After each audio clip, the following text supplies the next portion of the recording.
Estás escuchando Radio UTE. Todos los martes, 18 horas. Músicas del Falla. Conducción, Ana Ligia Mastruzo y Marina Lupi. El Conservatorio Superior Manuel de Falla en Radio UTE. La voz de los trabajadores y las trabajadoras de la educación. Radio UTE.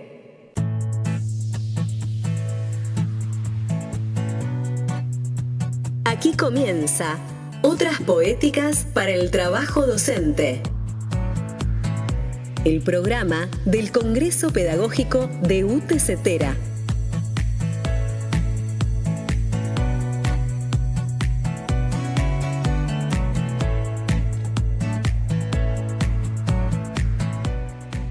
Buenas tardes, compañeros. ¿Cómo están acá con Otras Poéticas para el Trabajo Docente? Todavía pensando y trabajando en la cocina de la escritura, ¿no? Así es. Y en este encuentro estamos con, 4 integrantes del equipo de acompañamiento del Congreso. Faltan otros 5, pero bueno, nosotros queríamos retomar esto, si bien María, por ejemplo, es una autora con mucha trayectoria en el Congreso,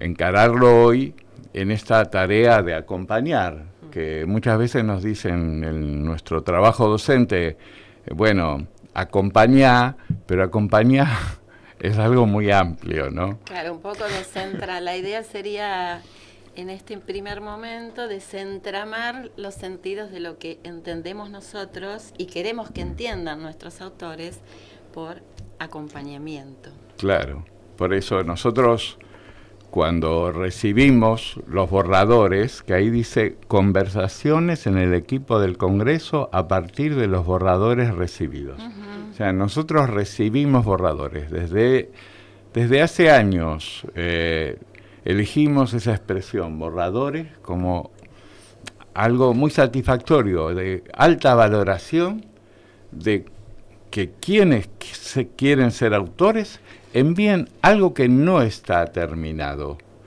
algo que incluso no tienen todavía claro. Sí. Y trabajamos en esa línea porque entonces está facilitada la conversación, porque cuando uno envía algo cerrado, es más difícil entablar diálogo con el texto y con él o la autora del texto. En cambio, cuando es un borrador, entendemos que pueden ser las primeras ideas, que hay más cosas que definir, y entonces esta idea de borrador nos permite al equipo de acompañamiento empezar a dialogar. Exacto. Empezar a dialogar. Y además hay una larga tradición un poco opresiva en que vos tenés que tener claro, tenés que saber, si vas a escribir tenés que saber mucho de un tema. Incluso esta tradición niega que vos tenés una trayectoria de aprendizajes, que si viene alguien y te dice tenés que escribir de esto, es como que, como si no hubiera lugar para tu trayectoria. Y acá, en un congreso pedagógico organizado por un sindicato que lucha por la escuela pública, valoramos las trayectorias. Valoramos la trayectoria y queremos recuperar críticamente los saberes que construimos. Uh-huh. Y hablando de trayectorias, tal vez es interesante compartir que el equipo de acompañamiento también somos un equipo diverso, porque cada uno de quienes lo integramos tenemos diferentes trayectorias en nuestra formación profesional, más las trayectorias de formación que nos ha sumado el trabajar en distintas instituciones a lo largo de toda nuestra carrera docente. Entonces, sí, Marina, no. ¿Qué dice Néstor, Marina? Digo, yo estoy preocupado porque está perdiendo el mate. Cuando solucione esto. No, que poco los borradores permite a la persona que se pone a escribir a dialogar con uno mismo, porque decís, no es que tengo todo cerrado antemano, ya lo pensé, ya lo craneé, y es solo transcribir. Como decimos, la cocina de la escritura, en el ir escribiendo, uno se va descubriendo a sí mismo muchas veces, va encontrando lo que quiere decir más claramente. Por eso nos gusta que nos vayan mandando borradores, y como dice María, que somos un grupo diverso, también entre nosotros hay conversaciones. Cada vez que llega un borrador, también nos ponemos nosotros a conversar, a dialogar, a ver qué nos parece a cada uno, cómo podemos acompañar mejor a la persona que está queriendo escribir. Es muy interesante lo que es la dinámica que se genera entre nosotros. Cuando termines con el mate, podés tomar la palabra. Mientras voy sumando algo, que es muy interesante la dinámica que se genera entre nosotros, porque además de la lectura compartida, de los borradores, también a veces sucede esto de que alguno de los integrantes pone la mirada y hace foco en algo, y otro de nosotros lo complementa o suma desde otra perspectiva, y la conversación larga y profunda que se da entre quienes leemos esos borradores antes de ofrecer una primera devolución o acompañamiento a los autores, ¿no? Lo interesante también, por lo heterogéneo que se mencionaba antes en la conformación del grupo, es que tenemos distintas opiniones.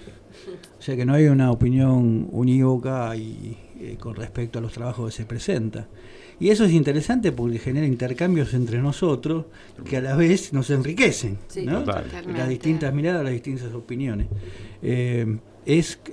Yo me incorporé el año pasado y es un ejercicio por demás interesante. Uno termina aprendiendo mucho a partir de los trabajos que presentan los que participan de este congreso.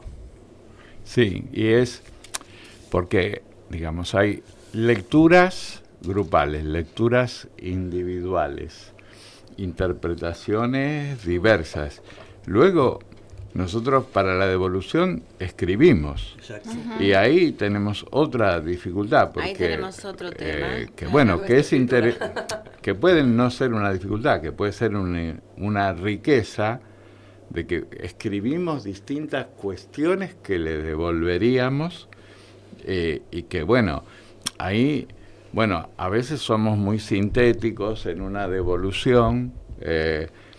A veces nos animamos a abrirlo porque también, tenemos el tiempo para abrir distintas opiniones. Sí, es cierto que a veces la devolución que hacemos por escrito es apenas una síntesis de todo lo que hemos estado hablando en el equipo alrededor de ese borrador. Y claro, y a veces la síntesis puede obturar.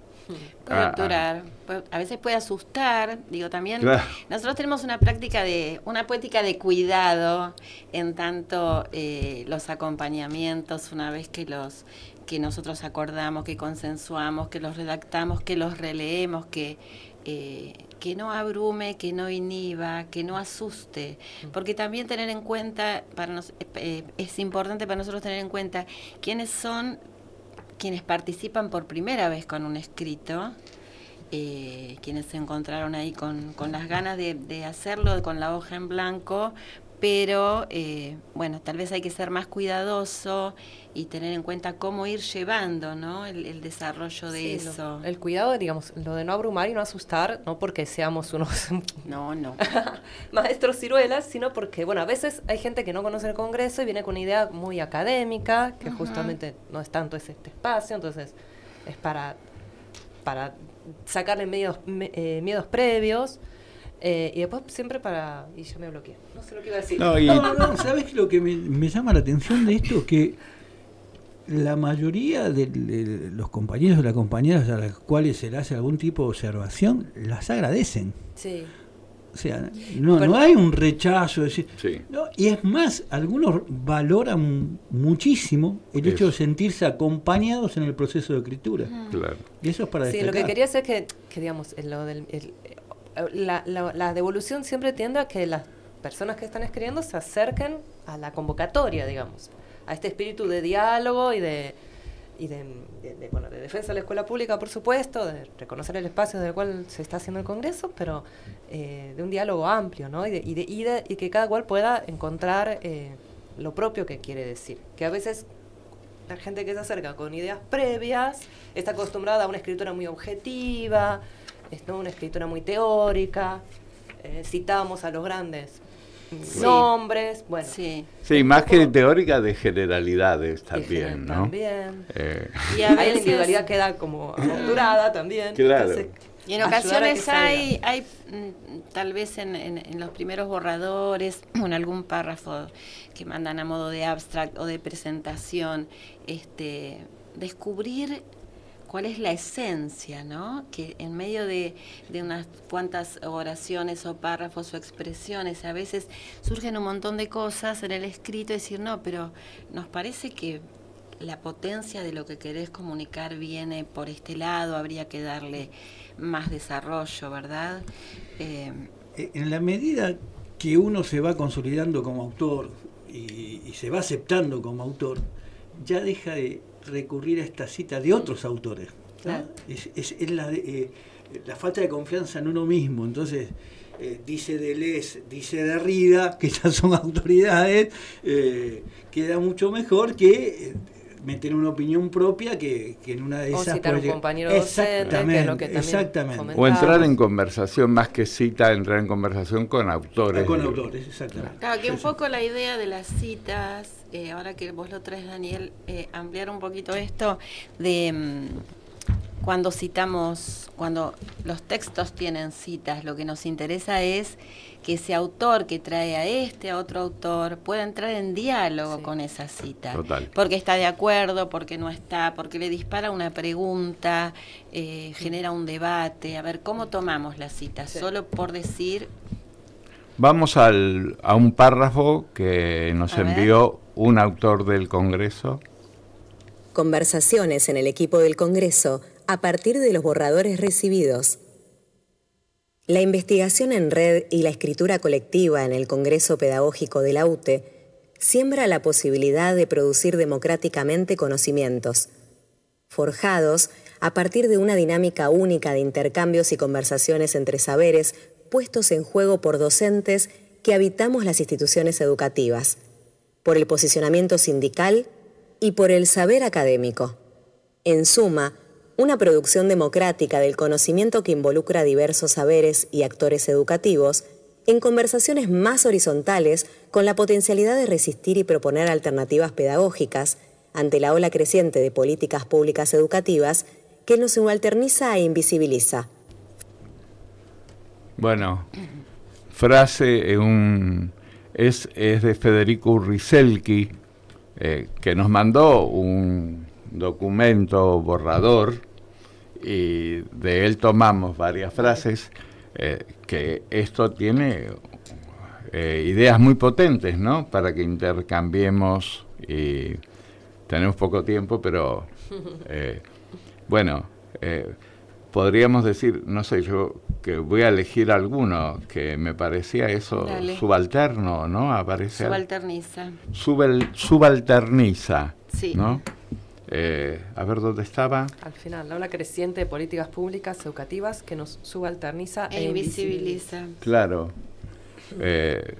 Creo que pensar en la violencia que porta una política pública que te subalterniza e invisibiliza, ¿no? Como tal vez un tema para pensar cómo interpelamos esta acción y el efecto que tiene en nuestros cuerpos, en nuestro ánimo, en nuestro trabajo colectivo.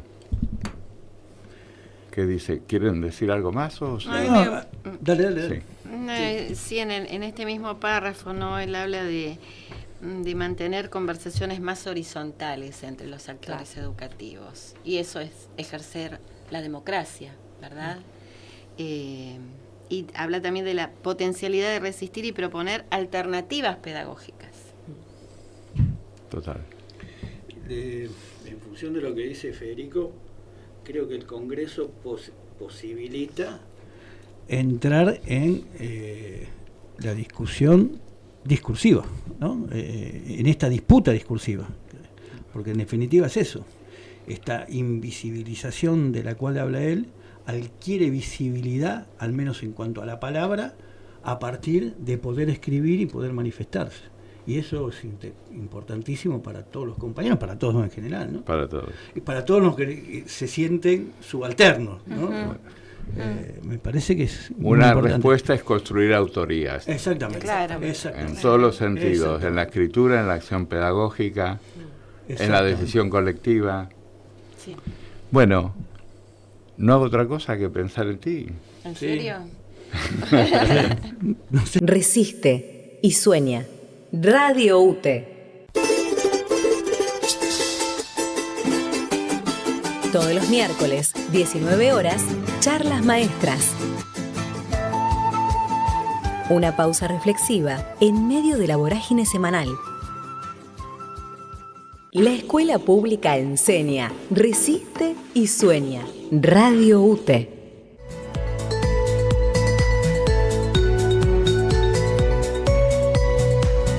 Seguí escuchando Otras Poéticas para el Trabajo Docente. Pedagogías en diálogo.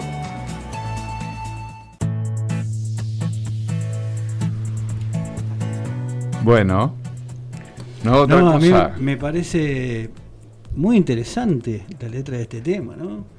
Es alguien que quiere escribir y por distintos motivos se ve imposibilitado hacerlo. Aparentemente le quiere dedicar una poesía a su pareja y empieza a pensar en estos impedimentos que tiene, pero comienza también a manifestar distracciones y demás.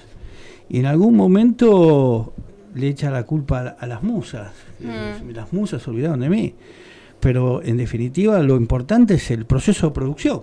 Es más, él describiendo el proceso de producción en el cual tiene un montón de obstáculos para hacer lo que él quiere, termina siendo una poesía. Claro. ¿No? Sí. Y eso me parece interesante. Empieza a reflexionar sobre sus sentimientos y la imposibilidad de poder manifestarlos. Y ahí me viene una frase de María Zambrano que me parece interesantísima. Pensar es descifrar lo que se siente. Y eso es lo que hace Serrat en este tema, ¿no? Qué bueno. Sí. Bueno, tenemos un ejemplo en el Congreso, ¿verdad? Porque el famoso, la famosa ponencia de Alicia Celeste y sus compañeras del 2016, creo que es Querer Escribir, que también estaba describiendo sus dificultades para escribir y terminó haciendo una ponencia. Claro. Así que ahí... Porque se habrán encontrado con un montón de palabras gastadas. Es maravillosa esa frase. Sí, a ver, ¿cómo comunico lo que tengo necesidad de comunicar? Y no caer en lugares comunes, ¿no? También. Claro. Descifrar lo que se siente, ¿no? Sí, exactamente. Yo pensaba en el matiz ese que cuando dijiste proceso de producción, yo pensaba proceso de escritura. Claro. Porque digo, bueno, también te puede pasar que cuando querés escribir, si lo querés escribir desde el proceso de producción, también ya te metes en un problema, porque la producción, a veces estamos obligados a la producción. En cambio, el proceso de escritura, por ahí te permite un margen de ver cómo haces para conectarte amorosamente con tu escritura, que ya es todo un laburo. Sí, coincido. Sí. Sí. Es verdad. Por eso en este bloque nos preguntábamos qué significa escribir para el Congreso, ¿verdad? Y ya venimos hablando antes de que animamos a reconocer las propias trayectorias y todas estas cosas. Y también, bueno, esta cuestión del proceso de escritura y de reconocer lo que uno siente. Y, por ejemplo, situaciones que hemos encontrado con compañeros que se acercan a escribir y que nos cuentan, bueno, una situación que vivieron en la escuela, en la que están, en la institución, la resolución que tuvo institucional, de la comunidad, lo que sea.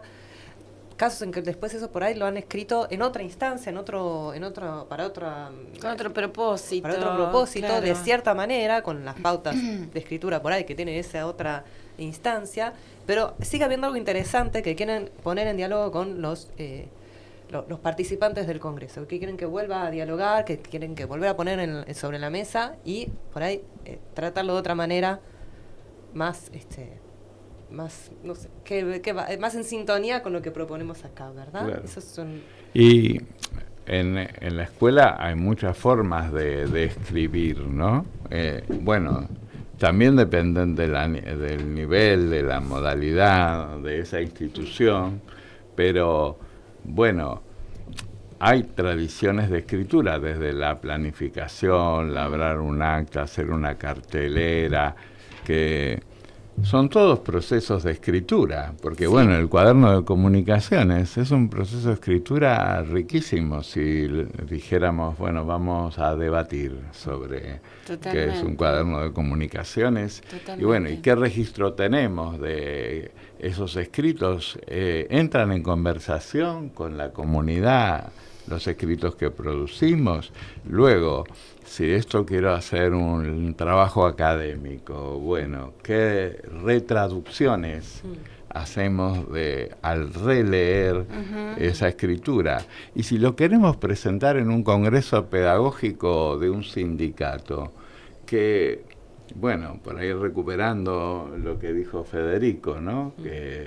Entonces también hay una reescritura, hay una vuelta de tuerca, incluso si soy delegado, si soy afiliado, si no participo mucho, pero sí en la escuela participo en la toma de decisiones. Hay un montón de posibilidades de pensar qué escribo cuando presento al Congreso, pero que de verdad que la dimensión sindical está presente de algún modo.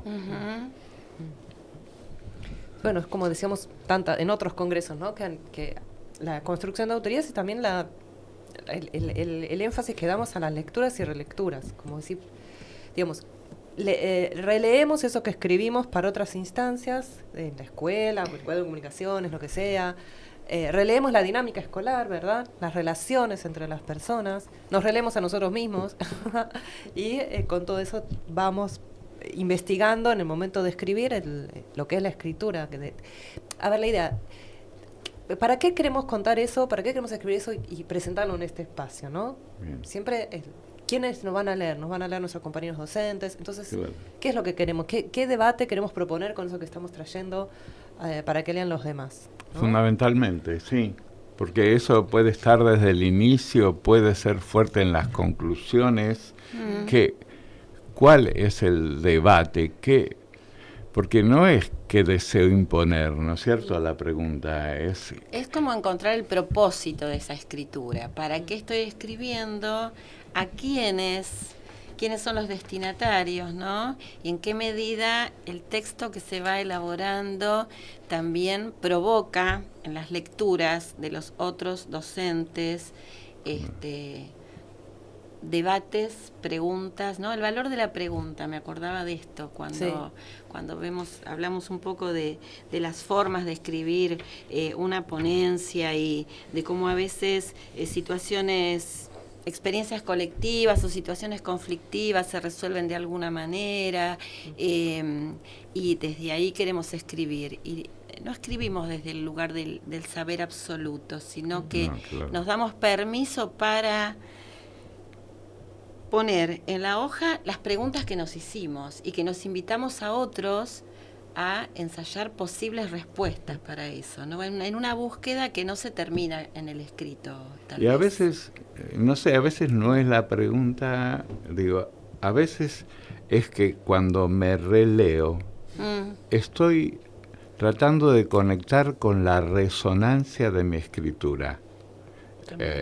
Entonces, porque también sabemos que abrimos algo que recién cuando lo relees, a veces, no siempre, Estaba pensando casi en la misma línea, no sé dónde iba a derivar ahora lo tuyo, pero cuando Marina habló de las relecturas, una cosa son las relecturas en el proceso de escritura. Te relees.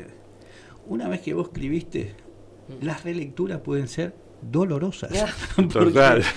Y yo lo escribí, ¿y por qué lo escribí así? Bueno, por ahí escribís para el siguiente congreso. Exactamente. No, mirá, eso es lo que pensaba. Claro. Que suelen ser dolorosas porque ya está, sí. eso quedó plasmado. Pero te da la posibilidad también de rehacer, claro, ¿no? Y eso es interesante. Totalmente. Pero me quedaba en esto, ¿no? De la relectura dolorosa. Por ejemplo, yo lo que escribo no lo leo. Es raro que lo vuelva a leer. Lo escribí y ya está, porque a veces digo, ¿por qué hice esto y por qué lo escribí así? Sí. Bueno, pero ahí volvemos un poco con lo de los borradores, ¿verdad? Porque esa relectura y esas ganas de cambiar algo Bueno, justamente si animamos a que presenten sus escritos en un proceso de borrador, toda esa ida y vuelta es posible acompañado y en diálogo con el Congreso. Claro. Y es menos doloroso. No, pero está re bueno lo de lo doloroso. Lo de lo doloroso está. Yo quería agregar algo. Cuando Daniel muchas veces en estos acompañamientos, en momentos en los que invitamos a alguno de los autores a acercarse o nos reunimos por Meet, muy de valioso. alguna manera, esos diálogos son muy valiosos porque hay que tener en cuenta que las respuestas van y vienen por mail. Entonces, esos espacios que les proponemos a los autores generar, como para vernos, como para escucharnos, como para que la palabra, que haya la posibilidad de repregunta en vivo y en directo, no la repregunta después de leer el mail, son sumamente interesantes. Por último, muchas veces Daniel les decía a los ponentes, ¿vos te lees en voz alta? Eso también es importante, no solo la relectura, sino el releerse en voz alta, a ver cómo a uno le resuena la manera en que está escribiendo. Bueno, ya tenemos una novedad, ¿no? Sobre estos espacios de encuentro, ¿verdad? Sí. ¿Qué ibas a decir? Sí. ¿El 6 de noviembre? Claro. Tenemos un tiempo nosotros para redondear una publicación con el Congreso, que es el mes de diciembre. Y la idea es que queremos hacer un encuentro abierto, pero centrado en la reflexión sobre el desarrollo de algunos borradores para el 6 de noviembre, es un miércoles a las 18 horas.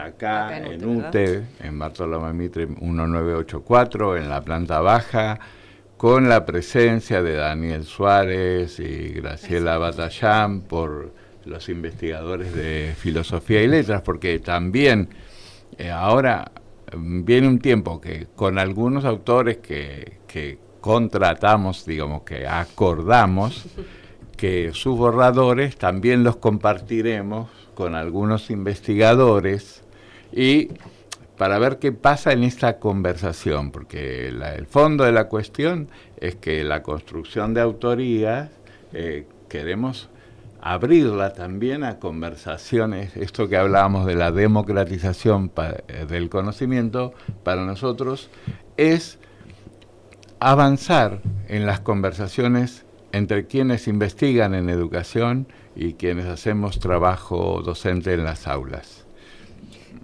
Junto dos cositas. Una del proceso de escritura y lo doloroso de cuando uno ya lo cerró y volver a leerlo, ¿no? Y esto de, como decís, la fecha para tener la publicación. Porque nos encanta el proceso de escritura, acompañarlo y es hermoso, digamos, profundizar y profundizar, pero todo escritor que quiere publicar sabe que en algún momento tiene que dar la cosa por terminada, enviarla a la imprenta o a lo que sea, y todo lo que quedó pendiente se retoma el año que viene, no hay ningún problema. Entonces, en ese juego entre lo que está abierto y lo que está en un momento hay que cerrar, recordamos que sí, es necesario que la publicación esté, ya saben, terminada absolutamente en abril, con lo cual tienen que estar los textos cerrados en diciembre.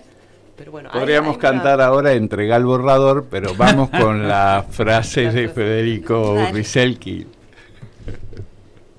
¿Qué significa escribir para el Congreso?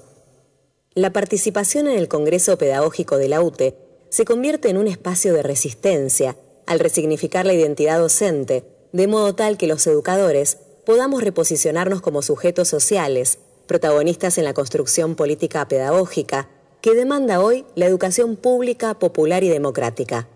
En definitiva, nos permite que despleguemos nuestra curiosidad epistemológica sobre nuestro trabajo docente y realidades escolares.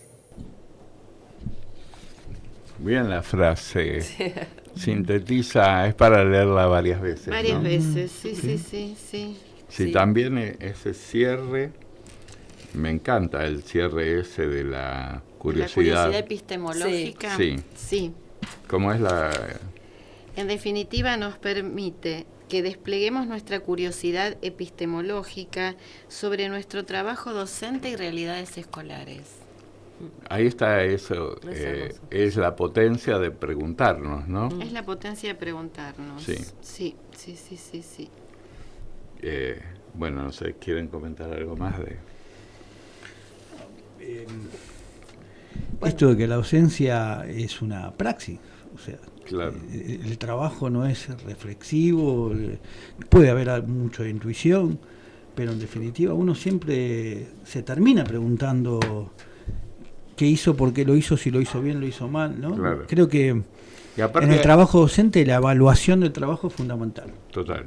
Y yo quiero destacar lo del espacio de resistencia, sí, ¿verdad? Sí, bueno, sí. Es fundamental. Sí. Que, digamos, lo dicen tantos compañeros docentes, la avalancha de normativas, de cosas que se bajan del ministerio, de trabajo cotidiano en condiciones laborales pésimas. Bueno, la realidad social que hay es abrumadora y, bueno, la escritura, con ese parar y pensar un poquito, y preguntarnos y desplegar la curiosidad epistemológica y todo esto, es un espacio, es una resistencia activa muy poderosa. Sí, totalmente de acuerdo. Y pensaba que estábamos hablando hace un rato de esa resistencia, pero también en el sentido de los artistas, de la creatividad, de que cuando hacemos cosas en las aulas tampoco tenemos el tiempo suficiente para construir explicaciones que por ahí nos dan otros. Pueden ser compañeros, pueden ser padres, pueden ser los propios alumnos. Que puede ser una editorial. Puede ser una editorial, sí. claro. Pero que necesitamos para resistir y para sostener, porque sostener una línea de trabajo requiere explicaciones, argumentos, que a veces... Bueno, se construyen a posteriori de la acción pedagógica. Sabés que trabajé muchos años en la Escuela Padre Mujica de la Villa 31. Y cada vez que venía algún profesional, por distintos motivos a la escuela, se asombraba y la verdad que decía, lo que hacen ustedes es importantísimo. Ahora si nos preguntábamos a nosotros lo que hacíamos muy bien, no lo teníamos claro, no estaba sistematizado. Total. Sí, el tema que hoy podemos hablar de pedagogía de la ternura, en ese momento era una cuestión afectiva de suyo, ¿no? Pero era muy difícil que nosotros podamos describir nuestra práctica, porque ninguno de nosotros la había sistematizado. También y me quedé ahí. No, también esto me disparó a mí otro pensamiento, también a veces, más allá de no haber terminado con la sistematización, se inicia una propuesta y en el transcurso de su desarrollo surge un emergente y lo tomamos. Sí, entonces ya deja de ser la propuesta inicial. Entonces tal vez lo que escribimos la primera vez también merece una reescritura, porque... pasaron cosas, no miramos para otro lado, las tomamos, las aceptamos y fuimos reformulando todo, ¿no? A mí también, de este párrafo que leímos de Federico, me parece sumamente interesante esto, cuando dice reposicionarnos como sujetos sociales, protagonistas en la construcción político-pedagógica, pues no somos meros ejecutores de las políticas de turno, de los diseños curriculares, de las bajadas ministeriales o de supervisiones y demás, ¿no? Creo que el 2010 creo que tuvimos un congreso pedagógico que lo llamamos Protagonistas de lo Público. 2009 fue. 2009. Fue 2009, pero mirá que ha pasado tiempo. Pasó tiempo, fue maravilloso. Pero que esa es una lucha permanente, ¿no? En la docencia. De lo público, que además implicaba, fue muy lindo por ahí en algunas instituciones poder tomarlo como parte del proyecto escuela, esto de protagonistas de lo público, en tanto, bueno, nos hacemos visibles con nuestros pibes, la institución sale a la calle, ocupa, disfruta, difunde en los espacios públicos. Hubo muchas lecturas de muchas lecturas posibles de ese protagonistas de lo público. ¿Vamos al tema? Dale, vamos. Para los demás tiene que ver, ¿no?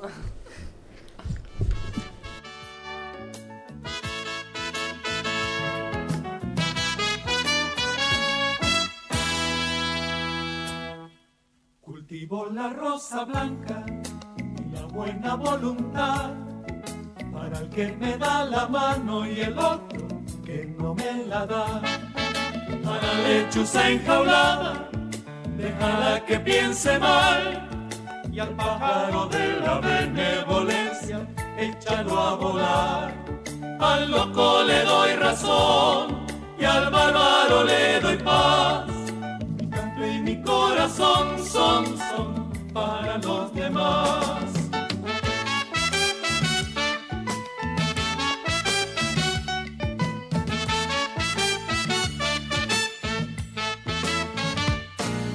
El gallo, por más que empuje, jamás será gavilán, porque andar atropellando si voy a llegar igual. Yo no soy mejor que Pedro, yo no valgo más que Juan. Si van a ponerme precio, que sea el de humanidad. Al loco le doy razón y al bárbaro le doy paz. Mi canto y mi corazón son para los demás.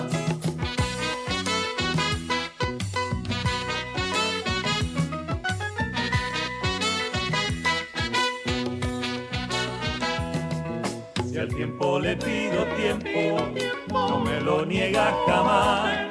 Es mío para los otros en caso de necesidad. El que vive para nadie sabe dónde va a parar.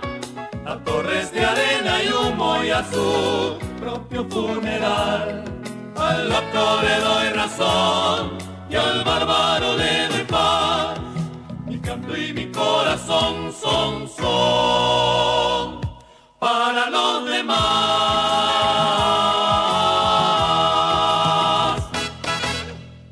La voz de los trabajadores y las trabajadoras de la educación. Radio UTE. Todos los sábados, 14 horas, disfrute las otras facetas docentes, con la conducción de Laura Aguirre, por Radio UTE, aire de escuela. Radio UTE construye patria. Seguinos en Instagram, Facebook y Twitter como Radio UTE y conoce nuestra programación. Estás escuchando Otras Poéticas para el Trabajo Docente.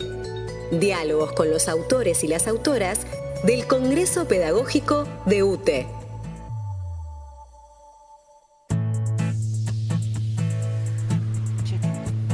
Vamos. Bueno, una curiosidad con respecto a este tema, ¿no? Que yo había sugerido como La cigarra y de María Elena Walsh, una compañera, dijo, no, me parece que para los demás. Y bueno, busqué el tema, me parecía que era atinado. Pero es también de María Elena Walsh, cosa que yo desconocía. Y están los dos vinculados con la militancia. Algunos párrafos de este tema, ¿no? Si al tiempo le pido tiempo, no me lo niega jamás, es mío para los otros en caso de necesidad. El que vive para nadie, sabes dónde va a parar, a torres de arena y humo y a su propio funeral. Al loco le doy la razón y al bárbaro le doy la paz. Mi canto y mi corazón son para los demás. Fantástico. Pensaba en esto del protagonista, ¿no? El protagonista de lo público, que nosotros valoramos muchísimo, decimos siempre, las voces de los compañeros. No queremos retomar a Moria Kazan con quiénes son, pero bueno, viene como cantado que nos interesa, cuando decimos las voces, saber quiénes son.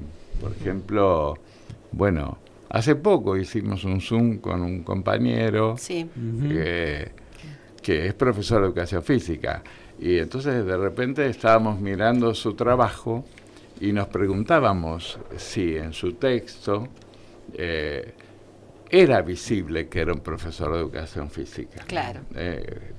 Digo, por decirlo, muchas veces también nos preguntamos, bueno, ¿y qué rol hace un planteo sindical? Un planteo sindical, ¿quién lo puede hacer? ¿El delegado o lo puede hacer cualquiera? Lo puede hacer Pensando cualquiera. siempre que estamos participando en un congreso pedagógico en el marco de una organización sindical. Claro. Entonces, bueno, es que nos interesa mucho si la reflexión está enmarcada por el rol de delegado o si es un director de escuela que está afiliado al sindicato, y bueno, pero igual su preocupación de lo colectivo tiene que ver, tiene una dimensión sindical, y que nos interesa que aparezca algo que vincule, que nos haga visible, también que lo sindical se realiza en el espacio de cada escuela, en el espacio de cada comunidad. No tiene que venir alguien especializado a darle visibilidad a esa dimensión, ¿no?, del trabajo docente. Sí. Y entonces el protagonismo, cuando escribís, bueno, también es hacer visible distintas dimensiones que nos vinculan, o con la comunidad concreta, o con la comunidad docente, o con algo del orden de lo común, por eso protagonistas de lo público. Sí, interesante. Bueno, en la medida también en la que decidimos encarar el escrito de una ponencia, siempre hay, si no es explícitamente, en un entre líneas se encuentra el posicionamiento político, porque discutimos las políticas actuales que invisibilizan a los actores de la educación, porque nos gustaría poner sobre la mesa en discusión otras. Entonces siempre hay algo de lo político, me parece, que de alguna manera está presente. Yo creo que hay dos características, no que haya leído todos los trabajos de los compañeros que están sindicalizados, que militan en UTE. Una cuestión son las políticas públicas, y la política en general, diría, más allá de las políticas públicas, y la otra cuestión es la cuestión social, que se vive mucho en las escuelas, sobre todo en las escuelas de los sectores vulnerados, ¿no? Y esos dos temas creo que son, no casi excluyentes, pero son comunes en todas las presentaciones, y me parece bien que así lo sea, porque tiene una representación sindical, tiene un posicionamiento político, y me parece correcto. Hoy se habla mucho de la cuestión territorial, que veo que los compañeros lo incorporaron, y me parece sumamente interesante. Lo que antes para nosotros era la comunidad, hoy se expande y se habla de territorio, ¿no? Y también vi algunos trabajos que se meten en ese tema, y me parece muy atinado. Bien. Vamos a escuchar la frase de Federico, ¿verdad? Sí, escuchamos la frase de Federico. La importancia de ser protagonistas del conocimiento, producido desde el sindicato. Les trabajadores de la educación de la Cava desarrollamos nuestras tareas rodeados por iniciativas y políticas públicas educativas que son elaboradas por gerencias operativas del Ministerio de Educación, que muchas veces se encuentran alejadas de la vida cotidiana de las aulas y las realidades escolares. Esta decisión política supone considerarnos como simples aplicadores de prácticas educativas con el objetivo de que gestionemos y cumplimentemos programas curriculares y reformas educativas externas. Es lo que Girus llamó la proletarización del trabajo docente, que devalúa nuestra capacidad intelectual. Bueno. Yo iba a decir, los tres párrafos de Federico están relacionados. En realidad es un solo texto que lo dividimos. Es un texto. Es coherente, Federico es coherente. Es un solo texto. Es coherente. Sí. Bueno, pensaba pensé algo que se me fue mientras lo iba leyendo. Sí. Porque, bueno, es terrible esto de... Es terrible esta tradición que se instaló en la dictadura del personal de conducción y el personal de ejecución, ¿no? Bueno, y ahora esto de ser aplicadores, ¿no? Y también, bueno, nosotros hemos compartido fuertes críticas a la dicotomización teoría-práctica, como si... la teoría fuera algo escindido de la práctica, o la práctica de la teoría. O sos teórico, o sos más práctico. No absolutamente hay una... falso, porque qué sé yo, ¿qué es una teoría? En todo caso, son ciertos criterios que entonces uno, ¿qué lo observa? En algún tipo de práctica discursiva, pedagógica, bueno, digamos que, ¿por qué pensar todo como escisión y opuestos? Claro. Y hay un cultivo en la tradición de las dictaduras para que esto funcione, ¿no? Con una cultura del antagonismo, si se quiere, que está muy vinculado a dar muerte. Y entonces, claro, es muy difícil establecer conversaciones cuando el espíritu es tan atópico. Sí. Pensaba, me venía la palabra traducir, ¿no? Porque en realidad la práctica la veo como un poco la traducción y la reacomodación de la teoría al territorio, al grupo, al proyecto escuela, a todo lo que se hace desde el trabajo docente, claro, con una mirada cabal del lugar en donde estamos desempeñándonos. Claro, es bueno lo del ejercicio de traducciones para vincular teorías y prácticas. Prácticas de traducción y teorías de la traducción. Claro, claro.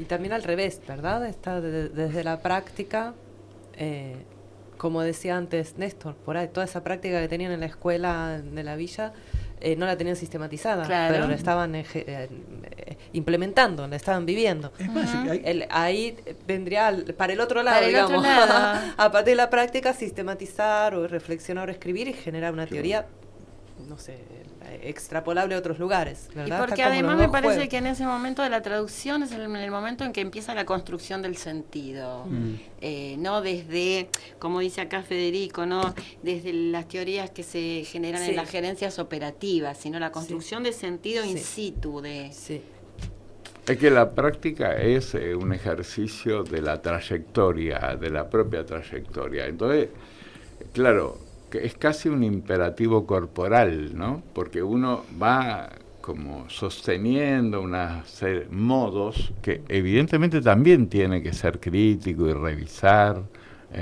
pero que no podés decir, dejo todo esto que soy y ahora tomo esto que me bajan de la gerencia operativa y ¿qué? ¿Qué hago con mi cuerpo? Antes ¿qué hago con mi era trayectoria? Conductista, ahora soy constructivista. Es que hay muchas prácticas que ignoran que hay una teoría ya elaborada que está en consonancia con esa práctica. Y está bien que suceda. Claro. No, que no le digo, pero no necesariamente, yo siempre digo, nunca respondí a nadie a partir de Freire, página 30. Claro. Jamás. Claro. Respondés en función de toda tu formación, etcétera, etcétera, del contexto y de lo que vos en ese momento. Y a veces me escucharon decírselo, comentaba el otro día a una de las expositoras, que me alegra mucho que Freire coincida conmigo. Claro. O sea, el hecho de trabajar y no tener en cuenta a Freire, cuando vas a leer a Freire decís, Freire coincide conmigo, cuando en realidad uno ignoraba que su práctica educativa tenía teorías que estaban en consonancia con lo que estaban haciendo.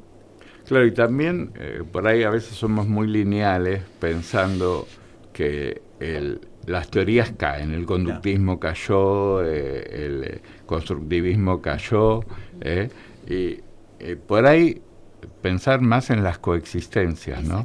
Cómo en nuestra propia práctica hay un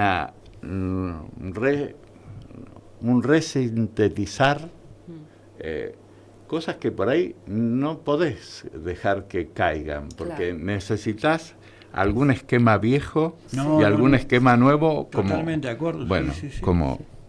Yo creo que está bueno reflexionar. A pesar de los cambios, creo que hay ciertos principios que no tenemos que claudicar.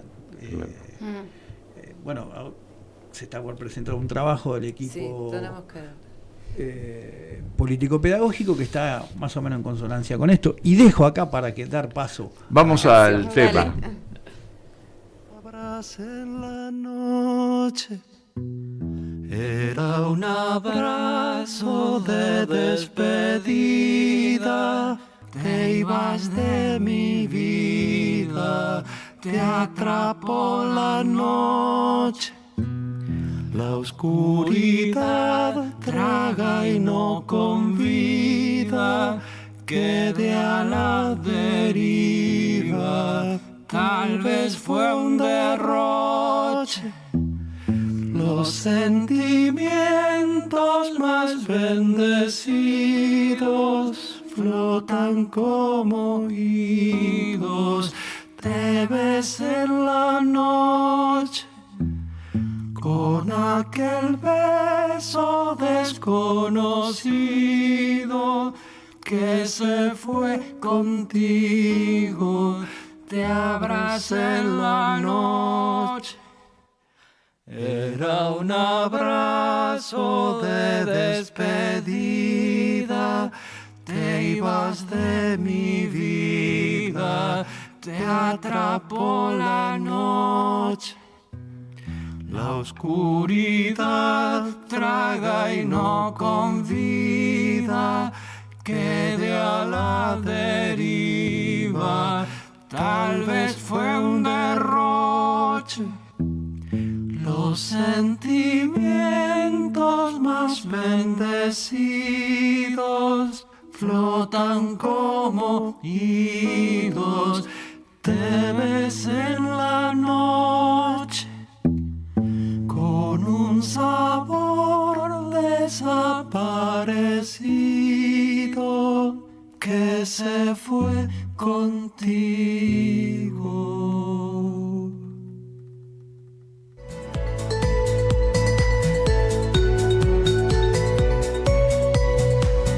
Seguí escuchando Otras Poéticas para el Trabajo Docente. Pedagogías en Diálogo.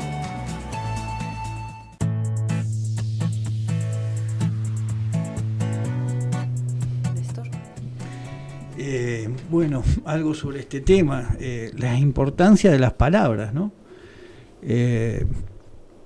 Este tema es una canción de alguien que se va, de un ser querido que se va, que se aleja. Escuché una vez un reportaje a Fernando Cabrera que decía que podía ser una pareja, su madre, un familiar, un ser querido.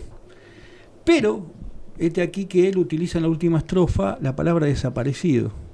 Y esa palabra tiene un peso enorme. Y entonces se convirtió casi en un himno, ¿no?, de reivindicación para todos los desaparecidos. Como este fragmento íbamos a hablar, no sé si creo que no tenemos mucho tiempo, de la importancia de las palabras, de los títulos, sí, etcétera, etcétera, el peso que tienen algunas, ¿no? Claro. Como en este caso. Y él dice, la verdad que no fue mi propósito, pero el peso de una palabra en una estrofa revirtió el sentido, o mejor dicho, amplió el sentido de lo que él se había propuesto. Porque ahí está lo que los oyentes o lectores hicieron con ese texto, esa canción.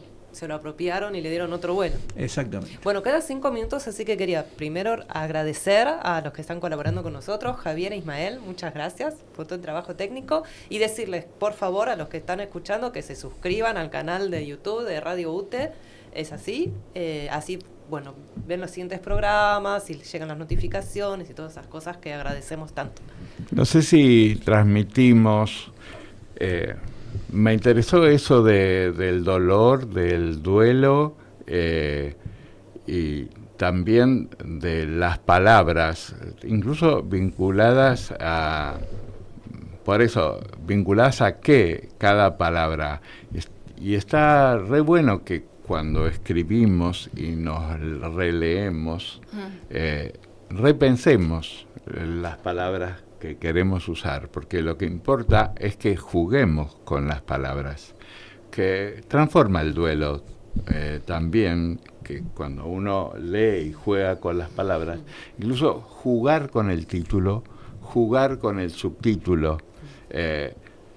Nosotros valoramos muchísimo cuando incluso hay títulos por ahí que tienen una fuerte carga metafórica.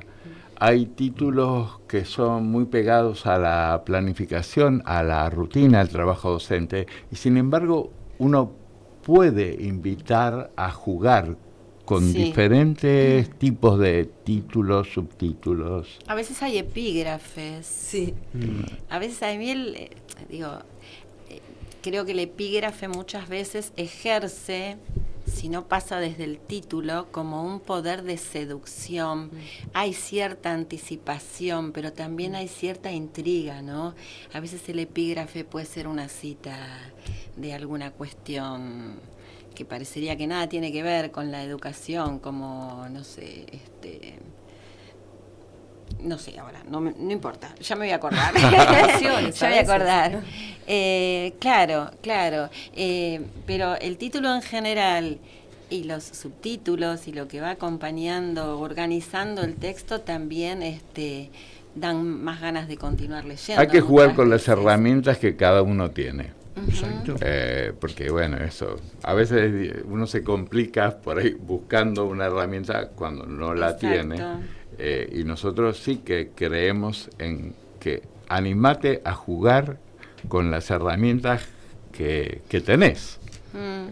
Bueno, pensando un poco en, a ver, ¿por qué esto? Te estamos hablando de la cocina de la escritura, estamos hablando de títulos y subtítulos y todo eso, la importancia de la palabra un poco porque además de jugar y además de que uno puede desplegar otros sentidos, salir de las palabras gastadas y hacer algo más personal, pero bueno, también ayuda a estructurar el texto. Y eso, volviendo al tema de que finalmente vamos a necesitar un texto que pueda salir publicado, muchas veces eso también es como un esqueleto, una guía, un esquema que ayuda a uno mismo a ver qué quiere jerarquizar, a qué le quiere prioridad, hacia dónde va. Es como un hilo conductor muchas veces, por eso insistimos tanto con poner un título, poner un subtítulo, anda marcando las partes del texto, eso ayuda muchas veces.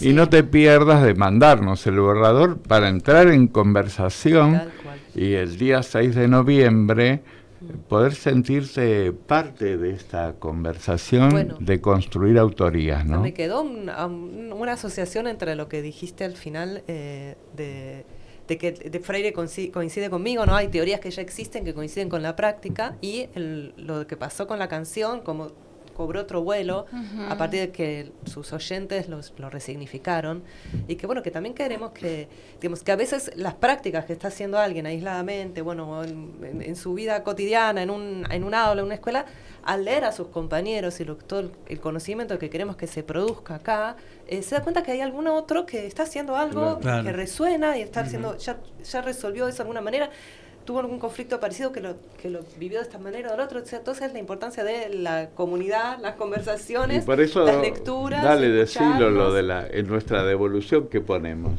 Bueno, lo del cuidado y esto que quería decir. Sugerimos que lean algunas viejas escrituras. Ponerse en diálogo, a veces proponemos ponerse en diálogo con autores de congresos de años anteriores. Leo un texto de alguien que escribió antes y que tiene algo que ver con el mío, que puedo tomarlo porque me interesa, porque me enriquece, jugar un poco, ¿no? Creo que con Daniel aprendimos también esto de animar a jugar, a relajarse, a tener esta cosa lúdica con la palabra, con las frases. Pensaba también en que también es desde todo el equipo de acompañamiento una práctica de cuidado, tener esta responsabilidad de leer y releer los textos, pensando que los textos se hacen públicos, que circulan por las redes, que circula la publicación en papel y que entonces es una manera de cuidar a los autores y de cuidar sus escritos. Bueno, gracias. Acá. Nos vemos pronto. Esperamos. Buenas tardes. Chau. Chau.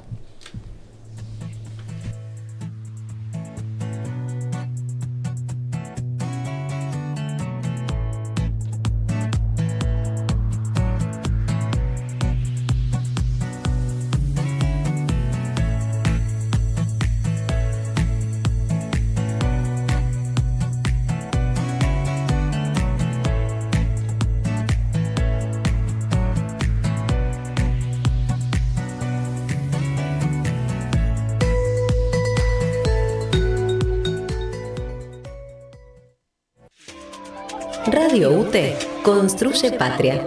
Seguinos en Instagram, Facebook y Twitter como Radio UTE y conoce nuestra programación.